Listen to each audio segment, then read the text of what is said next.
Corona وبا سے متاثرہ علاقوں کو سمارٹ لاک ڈاؤن کے تحت سیل کر دیا گیا ہے۔ شہریوں کو SOPs کی پاسداری کرنے کی ہدایت کی گئی۔ خلاف ورزی کرنے والوں کے خلاف قانونی کارروائی کی جائے گی۔ مزید تفصیلات جانتے ہیں اپنے نمائندے عدیل انور سے۔ جی عدیل۔ جی بالکل، ملک بھر میں کورونا کے وار جو ہیں وہ تیزی سے جاری ہیں، جس کے بعد national command and control centre نے 20 اضلاع کو جو ہے وہ حساس قرار دیا تھا۔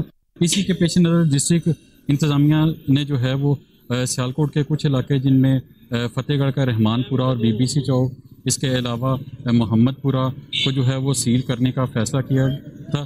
میں اس وقت موجود ہوں محمد پورہ کے علاقہ نشاط پارک میں، جہاں پہ پاکستان تحریک انصاف کا مرکزی سیکریٹریٹ جناح ہاؤس پہ موجود ہے اور معاون خصوصی عثمان ڈار کی رہائش گاہ بھی یہیں پہ ہے۔ اس وقت اگر میں ڈسٹرکٹ سیالکوٹ کی بات کروں تو تقریباً 1456 مریض جو ہیں وہ ابھی تک رپورٹ ہوئے ہیں، جبکہ 6000 کے قریب لوگوں کے جو ہے وہ ٹیسٹ کیے گئے تھے۔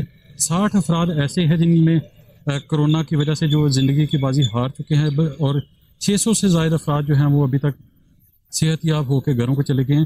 ان علاقوں کو سیل تو کر دیا گیا ہے ڈسٹرکٹ انتظامیہ کے حکم پر، لیکن یہ کب کھلیں گے اس حوالے سے کوئی بھی نوٹیفیکیشن جو ہے وہ جاری نہیں کیا گیا۔ آپ نے اپڈیٹ کیا خبریں